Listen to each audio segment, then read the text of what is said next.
Penguin Random House Audio presents The Girl in White Gloves, a novel of Grace Kelly, by Kerri Maher. Read for you by Kimberly Farr. This one's for you, Dad, for always believing. Fairy tales tell imaginary stories. Me, I'm a living person. I exist. If the story of my life as a real woman were to be told one day, people would at last discover the real being that I am. Grace DeMonaco. If Gracie can marry a prince, every American girl can. I am sure we will truthfully say someday, and they were married and lived happily ever after. Margaret Meyer Kelly. Prologue. March 1955. Remind me again why we're here? Peggy asked Grace, shielding her pale eyes with her hand flat like a table over her sunglasses. Though it was only spring, the sun in Jamaica was already intense. More like the iris-searing heat that beat down on the Hollywood Hills in July. Sister darling, we're in paradise. It seems pointless to ask why. Just enjoy, Grace laughed, and picked up the creamy white telephone to call for a pitcher of pineapple juice. She'd been about to ask for daiquiris made with the local rum, but then remembered that Peggy had been talking lately about wanting to dry out a bit, and Grace herself had to keep in mind the arrival of Howell Conant and his cameras later in the day, and of the Oscars later in the month. It was impossible she'd actually win, of course, not when it was so clear to everyone that Judy Garland would take home the coveted statue for A Star is Born. But the nomination was quite a compliment, and one that Dory Sherry, head of MGM, couldn't ignore for long, even if the country girl hadn't come out of his studio or fulfilled part of her precious contract with him. If he wanted her in his stable, Sherry would have to make a few sacrifices. Even he had to see she'd lose all her star power if he kept putting her in rubbish like Green Fire, just because it was an MGM film. By the same token, if Oleg Cassini wanted to be with her, wanted to spend his life with her as he claimed, he'd have to curb that intolerable jealous streak of his. She'd worked far too hard to take any of that lying down. This was her life and her career. She needed to make Sherry and Oleg see she was to be taken seriously. After 7 years of standing before the camera's eye, she knew a thing or two about its power, and Howell Conant was the perfect instrument with which to wield it. Peggy padded into their cabana, leaving Grace alone on the stone patio that opened onto the expansive white beach. Sand for miles that curved around the gently lapping blue water in an embrace. She could feel the grit of the sand beneath her bare feet, and she wiggled her unvarnished toes.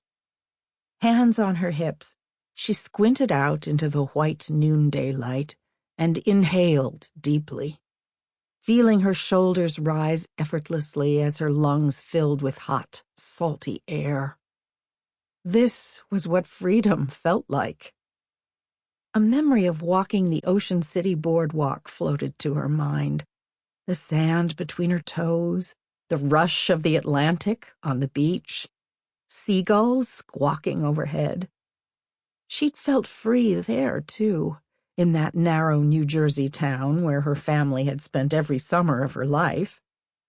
As long as she was outside, supposedly exerting herself on bicycles or in the surf, not inside the cool stucco walls of their Spanish-style house, staging one of her plays with dolls or reading a novel, her parents left her alone. Unattended, she spent long hours playing mermaids and pirates with other like-minded children, and as she got older, she learned to stuff a book under the towel in her bag, then pedal far enough down Bay Avenue that her siblings wouldn't spy on her, so she could read in peace under an umbrella. This beach holiday, though, was entirely her own. No one to fool, and no one to please but herself. She had every intention of enjoying it with her older sister, who could use a break. Clapping her hands and shouting, "Peggy, let's have a swim in that divine water," Grace headed into the cabana. It was a marvelous week. The waves were warm, the local people friendlier than anyone she'd met in Los Angeles or New York in an absolute age. And everywhere she looked there were sprays of tropical flowers in all shades of orange, red, and pink. Heaping piles of fruit abounded. At every market she ate a mango or an orange on a stick, each peeled and cut to perfection. Even Peggy, who'd been increasingly depressed back at home, was having a ball. Grace was happy to see that her sister didn't even bother ordering a beer or a glass of rum at their favorite restaurant, the one that served the astonishing jerk chicken dish they couldn't get enough of. It was something of a dive, little more than a dirt floor with plastic tables and chairs under banana leaves woven into a tight fabric. But Howell convinced them to try it. "A journalist friend of mine said it's the best on the island," he'd promised. Grace was rather proud of herself for giving it a go the first time, and wrote a letter to Hitch the following morning, laughing about how her prim character from Rear Window, Lisa Fremont, could certainly tend to globe-trotting photographer Jeff Jeffries as he took pictures around the world, if Grace and Margaret Kelly of Philadelphia could eat spicy chicken with their fingers in Jamaica. Howell captured it all. Swimming, lazing, eating, laughing, the water a constant rippling backdrop. "The real Grace Kelly," he kept saying, shaking his head in appreciative disbelief. "At home in her own skin. No one's ever seen a star this genuine before, this honest." She couldn't wait to see the shots when he developed them. Close to the end of the week, she was sitting with Howell and Peggy on the patio at sunset, having just enjoyed a meal of perfectly grilled hamburgers, which were still her favorite, no matter how delicious any other dish might be. "I want to thank you," said Howell, raising his cup of rum to her glass of water. "I thought it was something of a risk, having me do this shoot with you on vacation. Never been done before. But when people see these shots, I have a feeling it'll be the start of a trend." "I thought I'd kill two birds with one stone," Grace said. She felt full and content, languid in the damp night air that made her hair stick to the back of her neck. "What two birds are those?" Peggy asked, seeming to suddenly remember the question she'd asked at the start of the week, then promptly forgotten in the lull of island life. "Remind me again why we're here?" "Well, relaxing and getting away from the Hollywood scene," Grace replied. "And also giving Howell here the cover for Collier's he's been asking for. I just didn't know when else I'd fit it in. And look how well it's turned out having you here with us. We'd never have eaten that chicken without you. Or found that amazing beach on the other side of the island," Peggy agreed. "And if we teach Sherry a thing or two in the process, all the better," said Howell, with a knowingly raised eyebrow. "Now, Howell, you think me so Machiavellian?"